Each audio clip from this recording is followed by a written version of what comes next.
Hi, this is Eddie from Taboo, Singapore. Nice to meet you. Well, it's actually by coincidence that we were clubbing and ain't much activities in town, and we gay boys didn't really know which is the best place to club. And in those days, like a decade ago, there were only karaoke's, pubs where we can sit down, we meet, we chat, and then that's it, we go home. And we met a few regular patrons of XYZ clubs in those days, and we became friends, and we started going out. From 3 we became 4, 4 we became 10. So this 10 in a group that we have always been clubbing.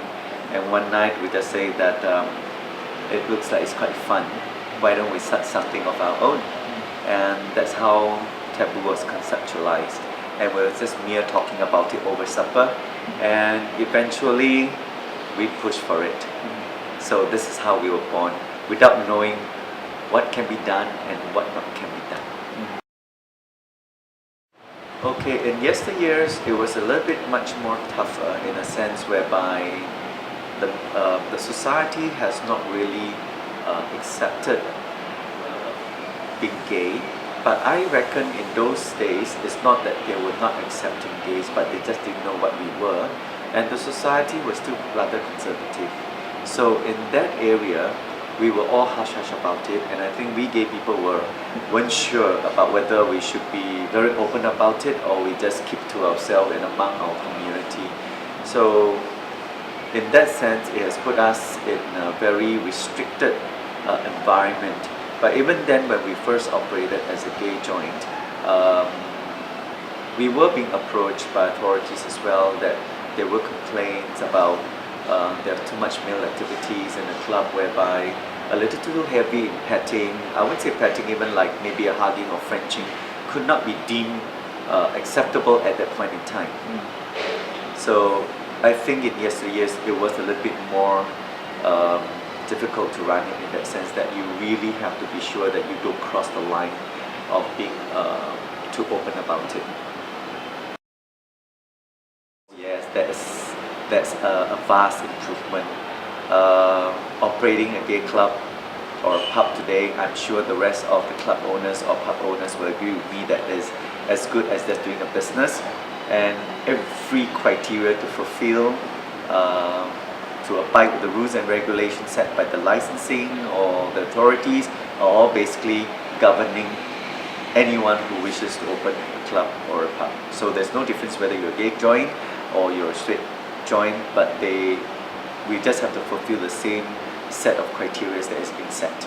So actually there's no comparison from now to previous years. Previous years was really working in fear, but now we can just be openly that yes, I'm a gay club, but nothing to fault you. We just make sure that we abide the rules according to fire and safety reasons, and nothing more than just being a club itself.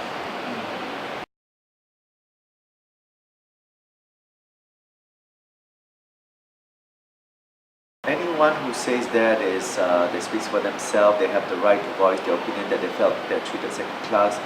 But I'd like to share that I don't think we are being treated second class, because we walk into any shopping, dinners or restaurants or movies or even clubs, be it straight or gays, we have never been stopped by any of the door hosts that, oh, I think you're gay and you can't we don't allow you to patronize this place.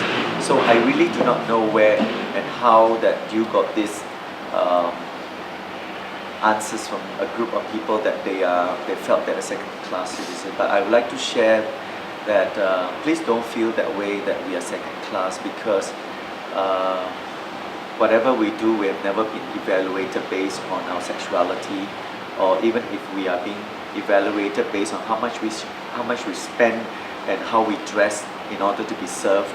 I really do not see how we are considered second class citizen. I mean, basically, whether I've started Taboo before or not, I've never been given that little feeling that I'm being treated second class. And each time I walk into anywhere, whether I knew them or not, we are always very welcome.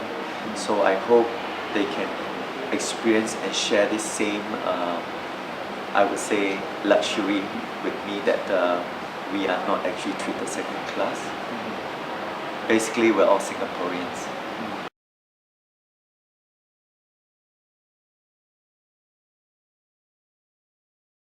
Yeah, because I think that unfortunately, is a lot of us gay boys or gay girls, we always think that we must think alike, but not forgetting that we're all born differently.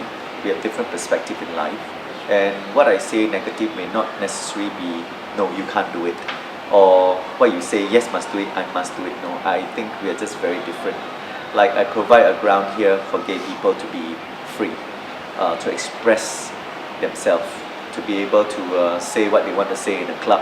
But anything outside the club, I don't comment because I don't govern anything outside the club. But within the club, I can. Alright, I give you a platform to be very expressive. But even if, like, say, down to something that is very explicit, I will stop you too. Because in order to have some due respect or some privacy for others. Because some might not like it, some don't mind. Some will find it like, wow, is this really that hardcore? And that's how people have been perceiving gay people for a long time. That we gay boys are only good in sex, drugs, and what else, ... You see? So that's the reason why I started this by enforcing all these things that we gay boys can do without this and live as like any other people. So some may not see my good doings, and I wouldn't, laurel over what I'm doing, but this is what I can do to change the image of what people think of us and what I hear.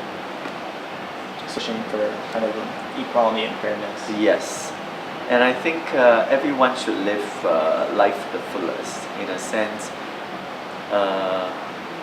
speak your mind like anybody else. So everybody is entitled to their opinion.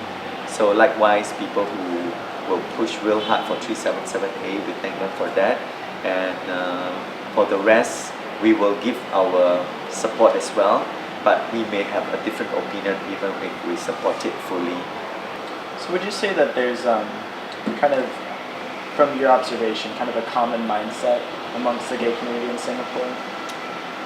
I wouldn't say that it's just gay community mindset. I guess sometimes we are just very human, very normal, whereby we think what others should do. Whether you're gay or not, I think Singaporeans basically think that I think you should do this means you should do this, or I think this is not right means not right. But I always live on a carefree attitude, means to each his own. You have your own mindset, you have your own, you can do what you want to do, you speak for yourself. Just like me, I do what I want to do, I speak for myself. If you have nothing better, don't criticize about others. Why don't we just live in harmony and do our best?